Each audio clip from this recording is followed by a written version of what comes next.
Xin chào các bạn, lại là Hà đây. Ai cũng biết Việt Nam ta đã từng là hố bom của thế giới khi phải hứng chịu cả tấn bom đạn trong chiến tranh.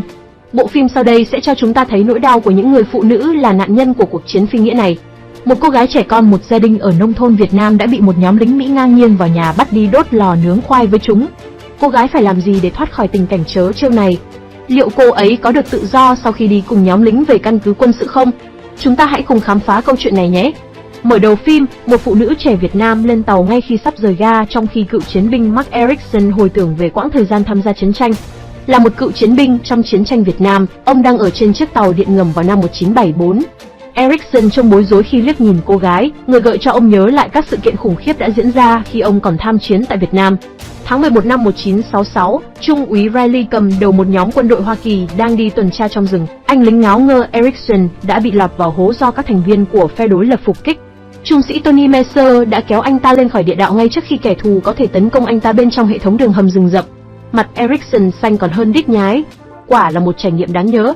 Sáng hôm sau, Eriksen và nhóm của anh ấy đã ở một ngôi làng nông thôn Việt Nam bên một con sông thơ mộng. Cảnh ruộng đồng yên bình khiến cho họ buông lỏng cảnh giác. Nhóm lính Mỹ đang vui vẻ thì bất ngờ bị đối phương tấn công. Những người dân làng mà họ tin là an toàn không an toàn như họ nghĩ.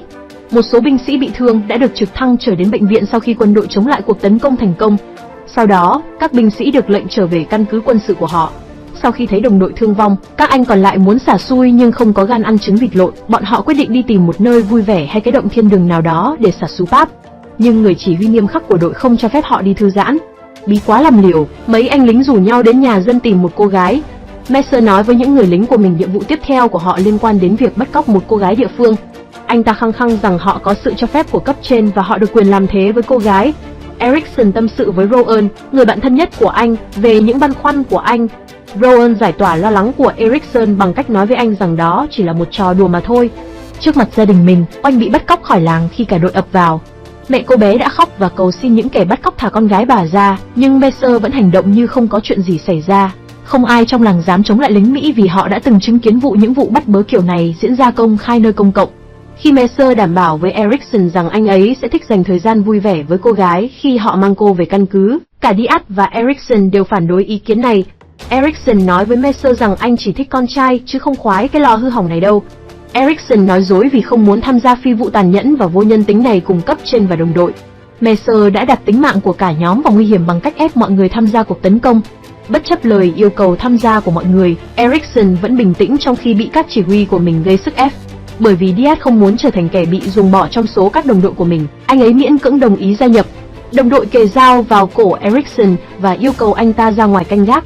Dù rất tức giận nhưng Eriksen buộc phải tuân theo những yêu cầu của họ. Anh kinh hoàng nhìn những người lính khác lần lượt bước vào phòng của cô gái xấu số. Sau khi xả sữa chua cứu thân xong, cả nhóm lính Mỹ bỏ ra ngoài để thực hiện nhiệm vụ do cấp trên giao phó.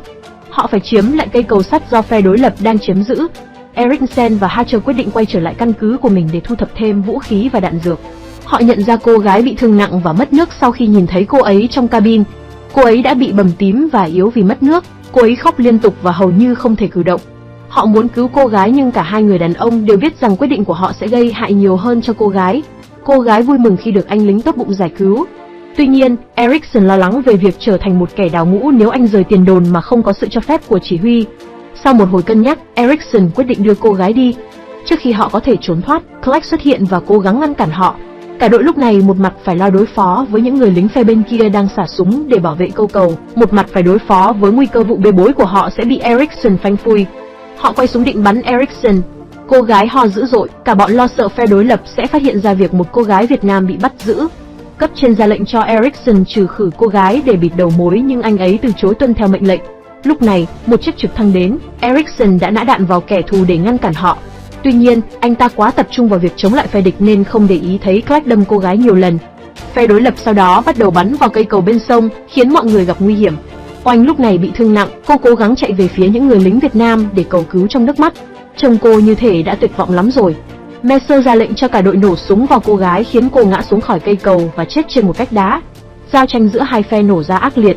Lúc này cứu viện đã đến, một vụ nổ lớn diễn ra khiến Eriksen bị thương và mất đi ý thức. Trực thăng đưa anh đến bệnh viện gần đó. Khi nhớ lại vụ việc xảy ra nơi tiền đồn, anh đã kể nó với một người lính khác. Ông hướng dẫn anh nên đến gặp cấp cao hơn để tố cáo vụ việc. Những việc làm này là không được cho phép trong quân đội. Anh đến gặp Trung úy Riley để kể rõ vụ bắt cóc, giam giữ, hành hạ một cô gái Việt vô tội nhưng chỉ nhận được câu trả lời, tốt nhất nên để mọi thứ vào lãng quên vì những chuyện như thế này sẽ gây ảnh hưởng đến danh tiếng của quân đội Hoa Kỳ. Anh quyết định mạo hiểm với sự nghiệp của mình khi qua mặt Riley và tố giác lên cấp cao hơn, đại tá Hill về sự kiện đã diễn ra ở tiền đồn. Thật là một điều sỉ nhục cho quân đội Hoa Kỳ, ngài đại tá rất tức giận và khuyến khích Erickson theo đuổi vấn đề này.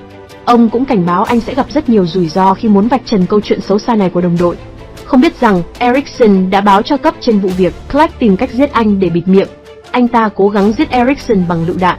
May mắn thay, Erickson nhận thấy quả bom và lao ra khỏi nhà vệ sinh đúng lúc để thoát khỏi vụ nổ trước khi nó xảy ra. Một vụ xô xát nội bộ xảy ra, Erickson thông báo với đội của mình. Anh đã báo cáo hết vụ việc cho cấp trên nhưng không ai muốn nghe lời anh nói cả. Một thời gian sau, một phiên tòa quân sự được mở, Mercer bị tòa án kết án 10 năm lao động khổ sai. Diaz nhận bản án 8 năm, Hatcher nhận bản án 15 năm và Clark bị kết án tù trung thân. Ngoài ra, những người lính sẽ bị đưa ra xét xử trước tòa án. Mercer có khả năng được ân xá tha bổng trước hạn. Hắn đến bên Erickson thì thầm điều gì đó vào tai anh với ánh mắt thù hận, hung tợn. Khi Erickson tỉnh dậy sau dòng hồi tưởng trên tàu, anh nhận thấy ga tiếp theo đã đến. Người phụ nữ Việt Nam đã xuống xe buýt. Khi một cô gái để quên chiếc khăn của mình, Erickson đã giật lấy nó và rời khỏi chuyến tàu ở San Francisco để trả lại cho cô ấy. Khi đang đi bộ trên đường Fulton đến công viên Mission Dolores, một cô gái Việt Nam đã quan sát thấy vẻ bối rối của Erickson. Cô hỏi thẳng anh rằng cô có nhắc anh nhớ đến ai không? Cô nói với anh rằng cơn ác mộng của anh đã kết thúc và cố gắng trấn an anh. Kết phim là một nụ cười nở trên môi Erickson, hy vọng anh sẽ dần quên đi ám ảnh từ cuộc chiến tranh phi nghĩa này. Hà không bình luận thêm gì ở đây nữa. Các bạn hãy xem phim và tự cảm nhận về bộ phim này nhé. Cả nhà hãy like và đăng ký cho kênh của Hà nha. Chỉ mất ít phút của các bạn nhưng điều này là cực kỳ có ý nghĩa với Hà. Cảm ơn cả nhà và mến chào tạm biệt.